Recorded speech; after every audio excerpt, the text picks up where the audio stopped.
মানুষ তো অনেক, আগে সচেতনতা দরকার। সব পুলিশের উপর দিলে চলবে না তো, আমাদেরও দায়িত্ব নিতে হবে। আমার সন্তানের পাহারাদারি আমার করতে হবে, কার সাথে উঠে কার সাথে বসে কখন কি করে কোথায় যায় এর খবর আমি রাখলাম না, সব দায়িত্ব পুলিশকে দিয়ে দিলাম, পুলিশকে সামাজিক ভাবে। এই জন্য আমাদের সকলের কিছু গার্জিয়ানশিপের জায়গা থেকে দায়িত্ব পালন করতে হবে। দেশ নাই অথবা থাকলেও খুবই অপর্যাপ্ত। তৃতীয় সমস্যাটা হচ্ছে জলাবদ্ধতা। একটু বৃষ্টি হলেই পানি রাস্তাঘাট ডুবে যায়। এটার জন্য সরকার দায়ী নয়, আমরা সবাই দায়ী।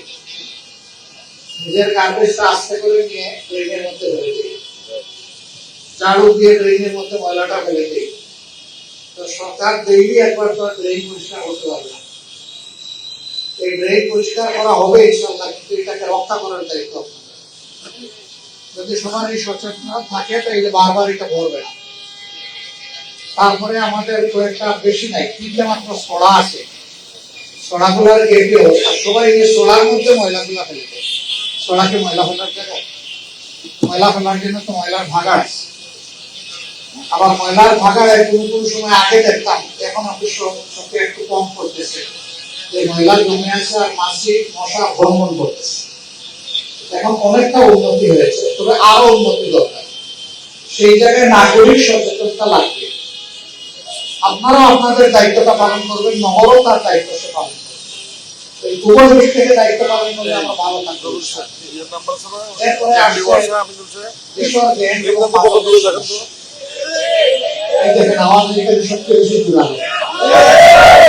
এটা নিয়ে আমাদের মা বোনেরা বেশি সংযত। তাদের বাচ্চারা স্কুলে যাওয়া আসার পথে কি করতে চায় তাদের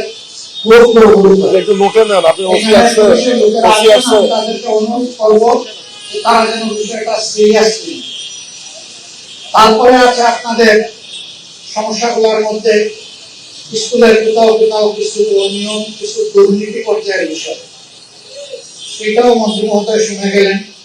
তিনি যথাযথ মন্ত্রণালয়কে এগুলা ইনশাল্লাহ আমি আশা করি যে তিনি পৌঁছাবেন, পাশ করবেন।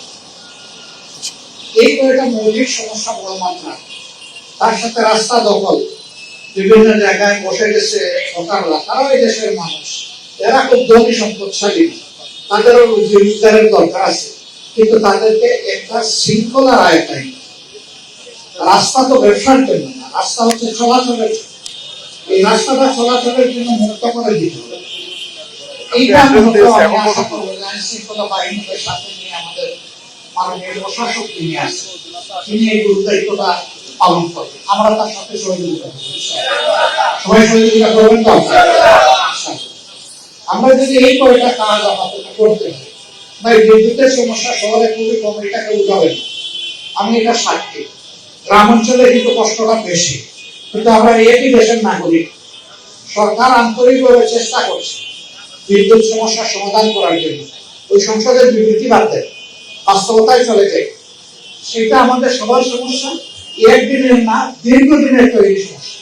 এইগুলোও সমাধানে কিন্তু একটা সময় লাগবে, সময় দিতে হবে। এবং আমরা আশা করি যদি সরকারের সংযুক্ত উদ্যোগে বিরোধী দল আমরা যথাযথ সহযোগিতা করি, আমরা একটা ভালো দেশ করতে পারবো ইনশাআল্লাহ। দেশ শুধু সরকারের দলের না, শুধু বিরোধী দলের না, দেশ আপামর জনগণ।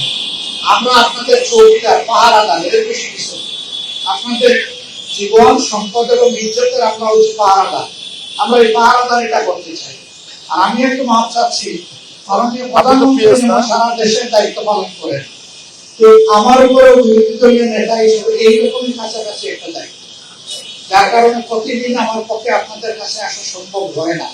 যদিও আমার মন চায়, অন্তর চায়, অনুভব করি, কিন্তু যখনই সময় পাই আমি চলে আসি। আমিও আসবো, আপনারাও যাবেন। এইভাবে ইনশাল্লাহ মিলেমিশে আমরা কাজ করবো। ওনাদের কিছু সমস্যা নেই, এখন ডাইরেক্ট প্রশাসক আমার কাছে আসতে বলেন আপনার পক্ষে। হ্যাঁ, আর কিছু কিছু ব্যাপার নিয়ে আপনারা সরাসরি মাননীয় প্রধানমন্ত্রী অ্যাক্সেস দিয়েছেন, আমার কাছে আসবেন ইনশাআল্লাহ। তাকে এই উদারতার জন্য এবং এই এলাকার সাবেক বাসিন্দা, আর আমরা আজকে নাগরিকত্ব একটা দিয়ে দিলাম এই এলাকায়, অসুবিধা নেই তো নাগরিক। তো সেই হিসেবে আমরা ওনাকে এই এলাকার নাগরিক হিসেবে আপনারা ওনাকে ইউজ করবেন ইনশাআল্লাহ। সবাইকে ধন্যবাদ। যেহেতু আমরা কিছু জায়গা দেখবো, আরো কিছু জায়গায় বসবো, আরো আসবো, আরো একসাথে কাজ করবো। দেশ আমাদের সবার, আল্লাহ তাআলা আমাদের সবাইকে একসাথে মিলেমিশে কাজ করার তৌফিক দিন। আসসালামু আলাইকুম ওয়া রাহমাতুল্লাহ। আমি সরি, এখানে অনেক কর্মকর্তা বৃন্দ আছেন, আমি সবাইকে অ্যাড্রেস করতে পারলাম না।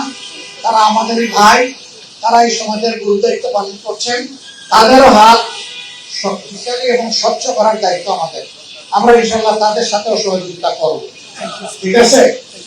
তাদেরকে কেউ মানে পুলিশ দেখলেই রাগ করবেন না।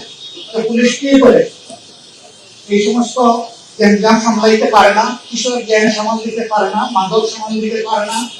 ভাই পুলিশ কয়জন? মানুষ তো অনেক। আগে সচেতনতা দরকার। সব পুলিশের উপর দিলে চলবে না তো। আমাদেরও দায়িত্ব নিতে হবে। আমার সন্তানের পাহারাদারি আমার করতে হবে। কার সাথে উঠে, কার সাথে বসে, কখন কি করে, কোথায় যায়, এর খবর আমি রাখলাম না, সব দায়িত্ব পুলিশকে দিয়ে দিলাম। পুলিশকে সামাল দিতে হবে না। এই জন্য আমাদের সকলের কিছু গার্জিয়ানশিপের জায়গা থেকে দায়িত্ব পালন করতে হবে। সবাইকে ধন্যবাদ। আসসালামু আলাইকুম।